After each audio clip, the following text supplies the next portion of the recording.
Gavin Hammon is one of those voice actors where you know the voice, even if you don't realize you've been hearing it for years. From Telltale Legends to animated icons, we're counting down our top 5 favorite Gavin Hammon roles, and trust, some of these picks might surprise you. And hey, spoiler alert, if you love this dude's voice, we've got an exclusive interview with Gavin himself that dropped on June 28th. Be sure to check it out in the link in the description. You do not want to miss it. Let's get into the list. Kicking off our list is a character that showcases Hammon's ability to create a distinct and memorable personality with just a few strokes. In the gritty, neon noir world of Telltale's The Wolf Among Us, we meet a cast of fairy tale characters living hard lives in 1980s New York. Among the most slippery and antagonistic figures are the Tweedle twins, Dee and Dum. Hammon voices Tweedledee, one half of this thuggish, identical duo. What makes this performance stand out is its stylized nature. Tweedledee isn't a character of profound emotional depth like others on this list. He is a tool of the narrative, a recurring obstacle with a smarmy, punchable attitude. Hammon leans into this perfectly. His delivery is high-pitched, almost nasally, dripping with a condescending confidence that immediately sets you on edge. There is a playground bully quality to his voice, the sound of someone who knows he has backup and enjoys lording it over others. When Dee speaks, there's no hint of a tragic backstory or a tortured soul. It's all surface-level menace and cheap bravado. Hammon crafts a voice that is intentionally grating. You are meant to dislike him from the moment you hear him. He and his brother speak in a clipped, almost synchronized manner, and Hammon's performance ensures that even when they are saying the same things, his Dee has a particular flavor of unpleasantness, giving Sheriff Bigby Wolf a persistent, irritating foe to bounce off of. It's a masterful piece of character work that demonstrates his range beyond the gruff and heartbroken. Number 4. Beast, the Wolf Among Us. Beast lives in the strange space between who he once was and who he is now. He is no longer a prince and no longer a fairy tale. He lives in an apartment where the light is always a little too dim and the rent is probably a little too high. He argues with his wife about things that don't matter and things that do. He wears a shirt with sleeves rolled up, and the way he carries himself suggests he is trying hard to look like a man who still belongs in his own story. Gavin Hammon gives Beast a voice that remembers being something larger. It carries a kind of reluctant strength, the sound of someone who could destroy the room if he had to, but who has learned to live among breakable things. There is love in the voice. When he speaks to beauty, even when frustration creeps in, you hear the part of him that still pictures her the way he did long ago. The performance is steady and full of restraint. Hammon never forces the moment. He lets Beast breathe. There are scenes where Beast raises his voice, where his control begins to slip. Hammon never pushes him too far.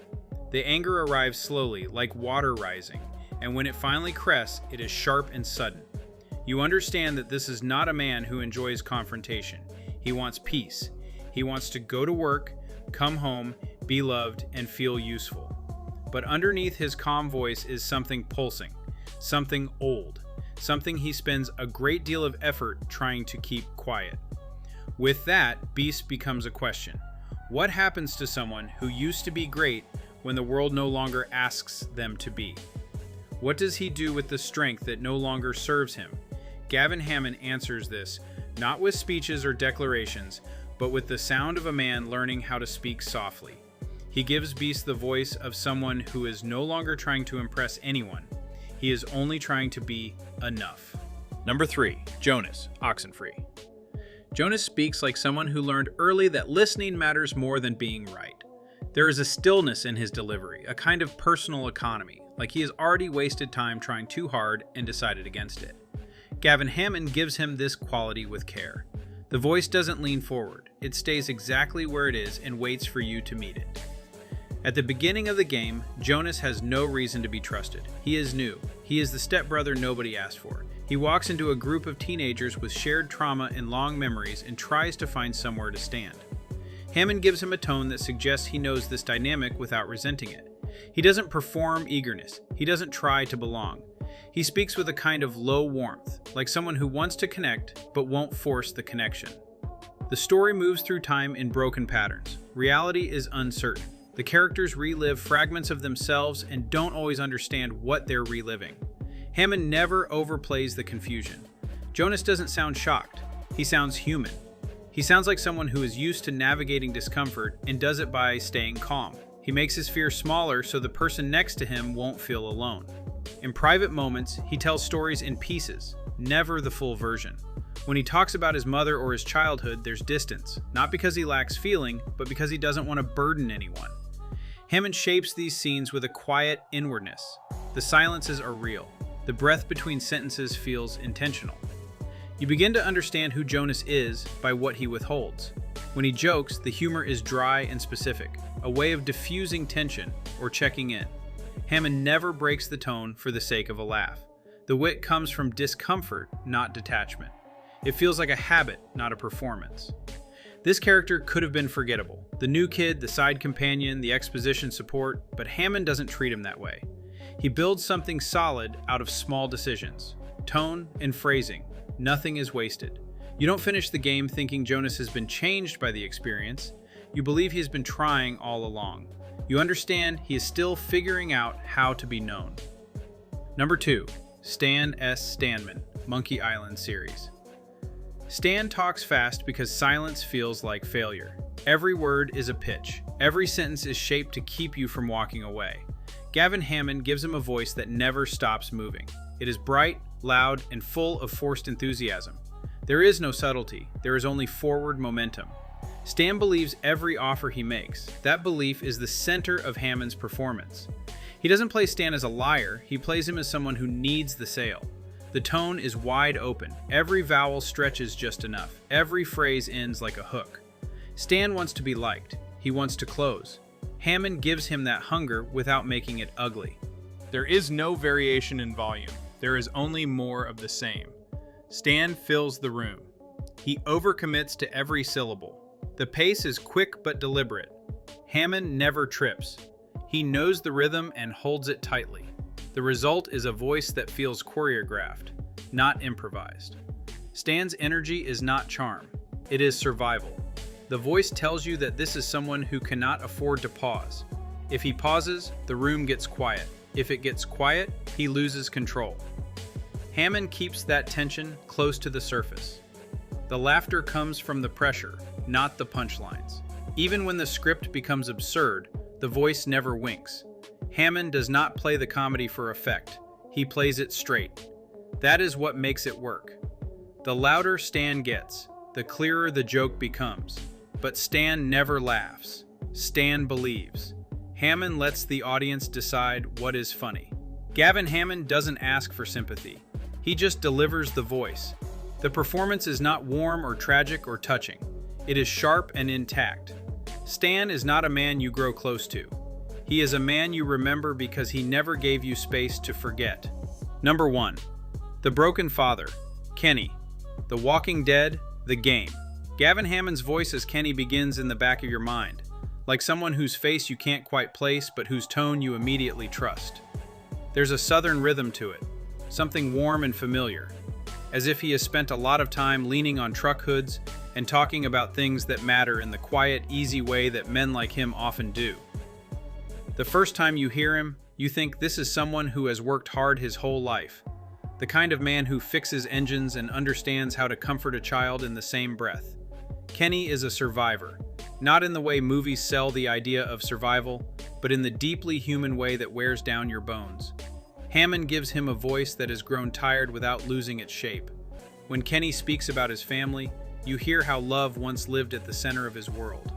The memory of it lives in the pauses. He does not cry easily, and he does not ask for help. But when he does, the words feel like stones pulled from his mouth. They are heavy and reluctant. They carry meaning. Hammon brings emotional architecture to Kenny. He builds something layered and slow, a man made of devotion, fear, and the kind of unspoken sorrow that can fill a room. There is a scene on the train where Kenny must make an impossible choice, and Hammon's voice does not rise. It folds in. It shrinks to the size of a breath, and then disappears into silence. You don't need to see him to understand what he is feeling. You feel it in your own chest. Kenny is not clean. He makes decisions out of desperation. He misplaces blame and speaks from wounds that have never been allowed to close. Hammon doesn't smooth over these edges. He leans into them gently, allowing the flaws to bloom in real time. You begin to understand that Kenny is not meant to be a hero.